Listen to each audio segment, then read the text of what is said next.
Hello, and welcome back to Developmental Psych Spring 2025. This is Professor Valois. Today we're going to talk about Chapter 4, Birth and Physical Development during the first 3 years. Let's start out with our learning objectives. Our goal for the end of this lecture and PowerPoint is to be able to specify how childbirth has changed in developed countries, describe the birth process, be able to describe the adjustment of a healthy newborn and the techniques for assessing its health, and explain potential complications of childbirth and the prospects for infants with complicated births. Additionally, we want to be able to identify factors affecting infants' chances for survival and health, and discuss the patterns of physical growth and development in infancy. We want to be able to describe infants' motor development in a sequential way as well. Childbirth culture and change. So prior to the 20th century, birthing was a modest female-only ritual. The use of midwives was predominant. Death rates were higher for the mother and baby, and 1 of 4 babies died in the first year. By the 20th century, a dramatic reduction in deaths took place due to antibiotics and prenatal care. This figure demonstrates how U.S. infant mortality rates has consistently decreased from 1940 to 2020. Childbirth culture and change. The medicalization of childbirth has social and emotional costs. A small but growing percentage of women in developed countries are opting for the intimacy of home birth. Home births are usually attended by a trained nurse midwife with the resources of medical science close at hand. Parturition is the act or process of giving birth, which occurs in 3 stages. So stage 1, the baby positions itself. The fetus lies in the uterus with its head toward the cervix. In position 2, the baby begins to emerge and the fetus head extends out of the dilated cervix. And in stage 3, the placenta is expelled and the placenta in the uterus attached to the umbilical cord extends out of the vagina.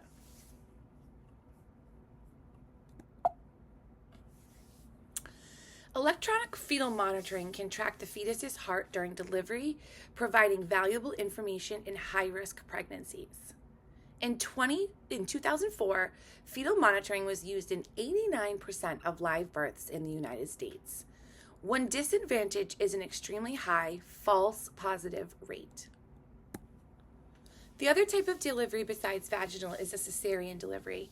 And a cesarean delivery involves surgically removing a baby from the uterus through the abdomen. 32.1% of all U.S. births were cesarean deliveries in 2021.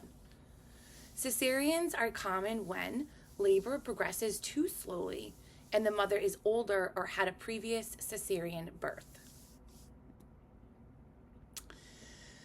2 forms of delivery eliminate or minimize drugs that may pose a risk for babies and is considered a non-medicated delivery.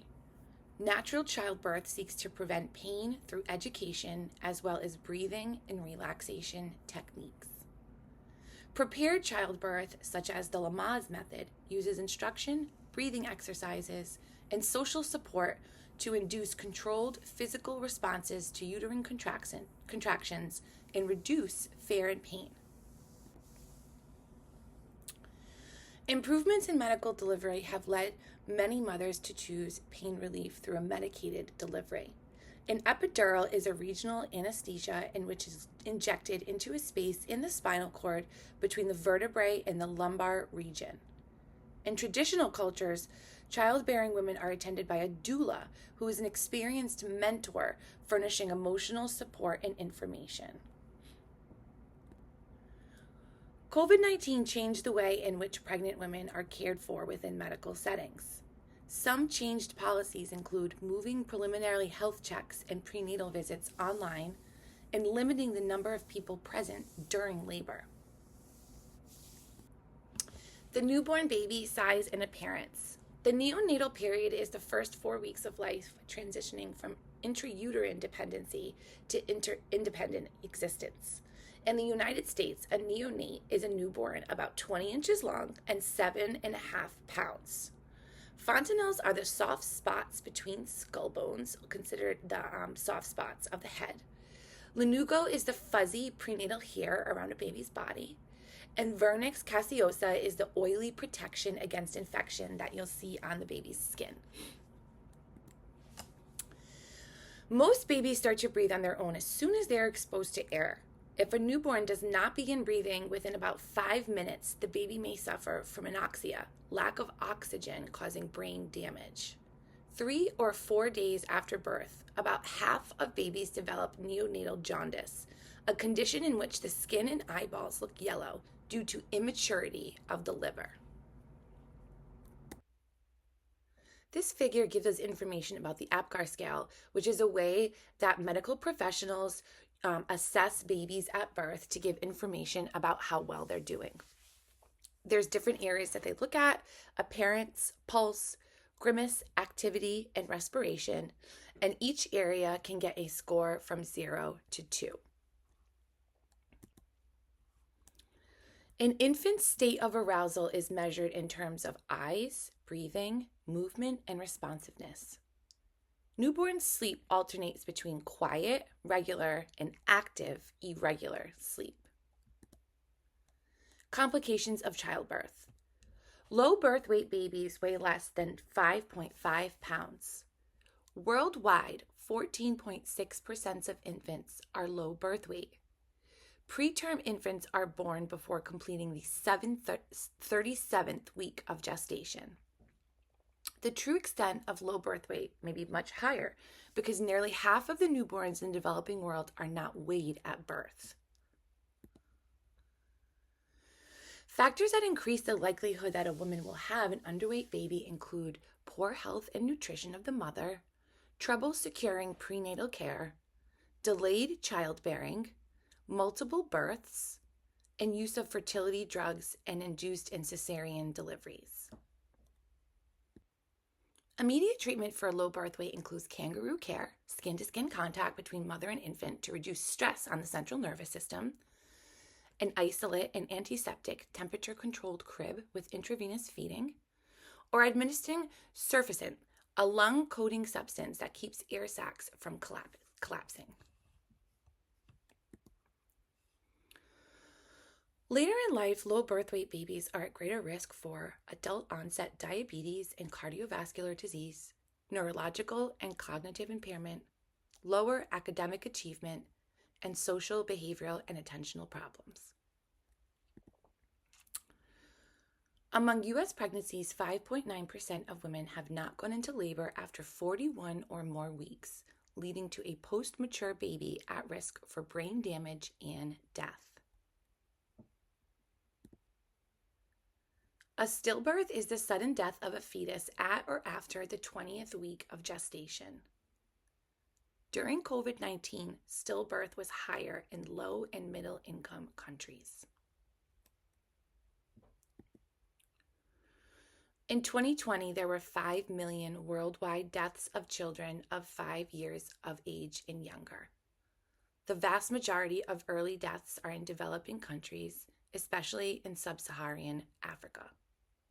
The chief causes are infectious diseases. The infant mortality rate is the proportion of babies born alive who die within the first year. In the United States, the rate has dropped significantly from 100 deaths per 1,000 at the beginning of the 20th century to 5.4 deaths per 1,000 in 2020. From March 2021 to March 2022, COVID was the leading cause of death in children and young people aged 0 to 18 years. This figure gives us information about the rates of infant mortality among 1,000 live births by maternal race and ethnicity. It is apparent the disparities in the way that infant mortality rates are reported. We need to do better in examining what factors are increasing the mortality rate per certain race ethnicities, but not others. Sudden infant death syndrome is the sudden and unexpected death of an apparently healthy infant under age 1 when the cause of death remains unexplained. Possible factors include defects in the brainstem and sleeping on the stomach.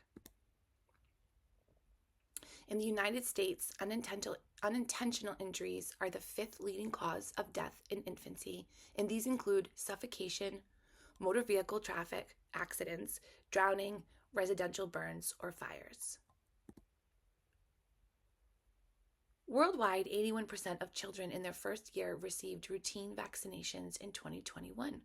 Many children are still not adequately protected. Disruptions in immunization programs occurred because of COVID-19. Principles of development. The cephalocaudal principle describes development in a head-to-tail direction. The upper parts of the body develop before the trunk. In the womb, the head and trunk develop before the arms and legs, then the hands and feet, and then the fingers and toes. According to Proxima Dostal principle, growth and motor development proceed from the center of the body outward. This figure gives us a visual representation of changes in proportions of the human body during growth.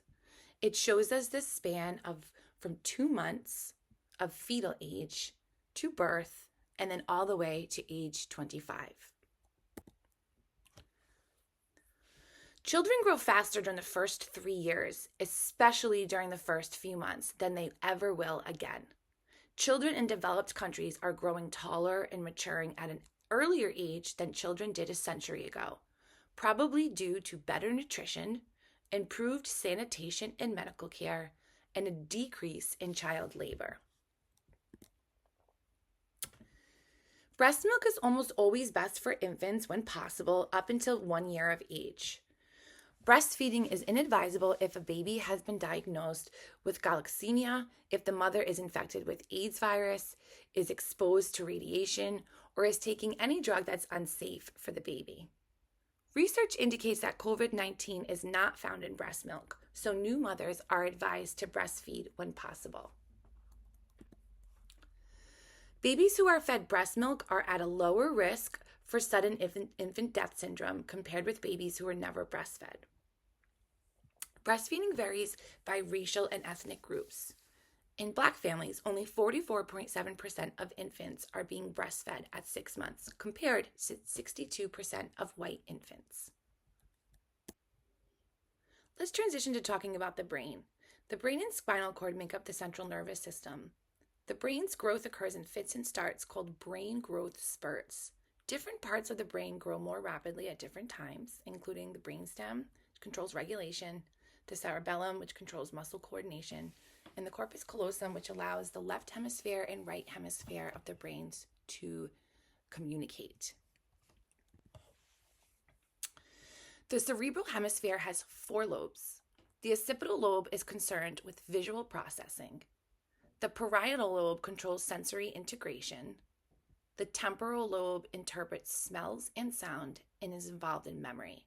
The frontal lobe is involved with higher order processes like inhibition and planning. Malnutrition can have an impact on development. Chronic malnutrition is caused by poverty, low-quality foods, and contaminated water. Approximately 2.7 million children around the world die each year from chronic malnutrition. Dozens of organizations have joined the fight to decrease world hunger. Progress is being made, but the problem cannot be solved overnight. The brain is composed of neurons that send and receive information and glial cells that nourish and protect the neurons. Through integration, neurons that control various groups of muscles coordinate their activities. Through differentiation, neurons take on a specific, specialized structure and function. In brain development, cell death is the normal elimination of excess brain cells to achieve efficient functioning. The myelination process of coating neural pathways with a fatty substance called myelin. It enables faster communication between cells. It begins about halfway through gestation. It progresses from center out and continues to occur rapidly throughout infancy. A reflex behavior is an automatic, innate response to stimulation. Human infants have 27 major reflexes, including primitive reflexes such as sucking. Most early reflexes disappear by 6 to 12 months. Others, like blinking and yawning, remain. Brain plasticity. The brain's early development is genetically directed, but the postnatal brain is modified by experience. The malleability of the brain is referred to as plasticity, which enables learning. Enriched experience can spur brain development, but it can also lead to damage in the cause of harmful input such as maternal stress and hazardous drugs. Early sensory capacities.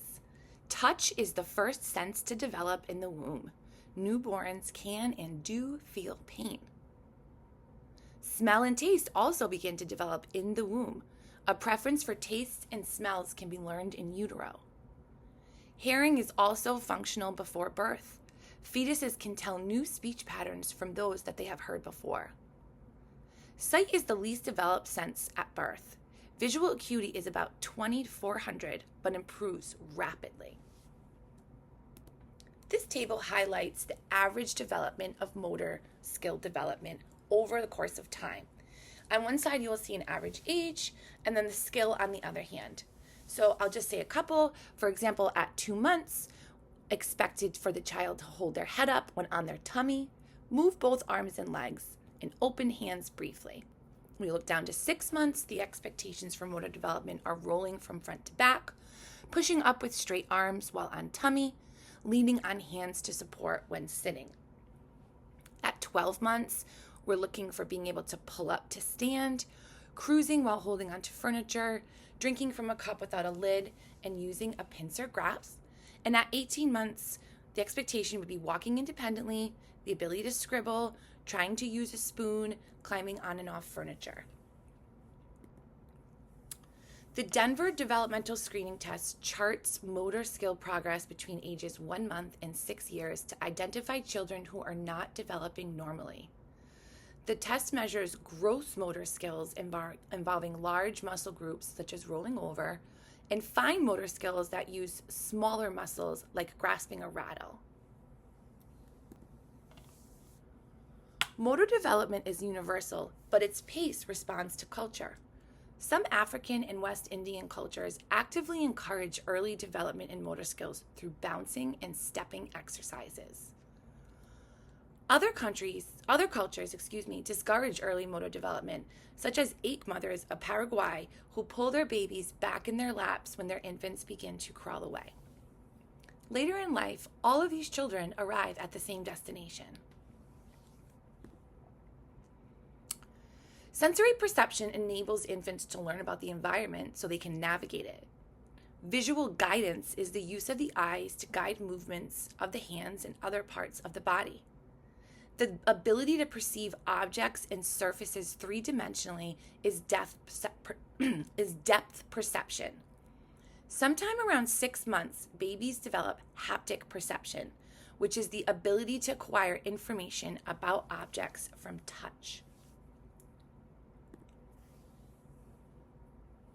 The visual cliffs study provided an illusion of depth to assess depth perception. The findings led to the ecological theory of perception. Developing motor and perceptual abilities are interdependent and part of a functional system guiding behavior in varying contexts. So in this visual, we can see that the baby is on the pattern end of the table that visually appears to have a drop-off due to the presence of a plexiglass table top laid over the checkerboard pattern. That difference in his perception will change his behavioral choices and what he will do in response, and shows that interrelated relationship. Dynamic systems theory shows us that behavior emerges in the moment from self-organization of multiple components. Infant and environment form an interconnected, dynamic system.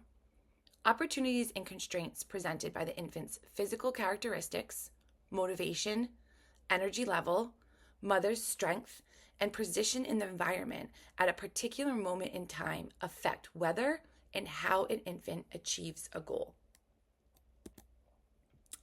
Systems of dynamic influences affect all motor movements, from reaching for a rattle to sitting independently to learning to walk. Motor development, rather than being genetically determined and largely automatic, is seen as a continuous process of interaction between the baby and the environment.